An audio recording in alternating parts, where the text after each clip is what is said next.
টকা কিয় লাগে? টকা অবিহনে সুখ সম্ভৱনে?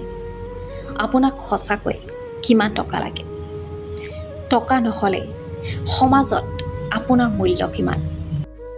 আজি আমি আৱেগৰ কথা নকওঁ, কথা পাতিম কঠোৰ বাস্তৱৰ। আমি সকলোৱে প্ৰায়ে শুনো টকাই সুখ কিনিব নোৱাৰে। কিন্তু আপুনি কেতিয়াবা ভাবিছেনে এই টকা আচলতে আমাক কিয় লাগে? টকা আমাক বিলাসিতাৰ বাবে নালাগে।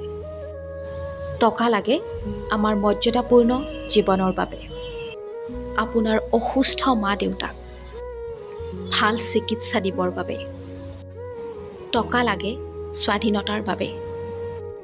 যেতিয়া আপোনাৰ পকেটত পৰ্যাপ্ত টকা থাকে, তেতিয়া আপুনি নিৰ্বাচন কৰিব পাৰে আপুনি কি কাম কৰিব আৰু কাৰ বাবে কৰিব। টকাই আপোনাক না কোৱাৰ সাহস দিয়ে। টকা লাগে সুযোগৰ বাবে, ভাল শিক্ষা, ভাল খাদ্য আৰু এটা সুস্থ পৰিৱেশ গঢ়িবৰ বাবে। দুশ্চিন্তাৰ পৰা মুক্ত হৈ লক্ষ্যত উপনীত হ'বৰ বাবে। মনত ৰাখিব, টকা জীয়াই থকাৰ মাধ্যমহে, জীৱনৰ লক্ষ্য নহয়। এই মাধ্যমটো শক্তিশালী কৰাটো আমাৰ দায়িত্ব।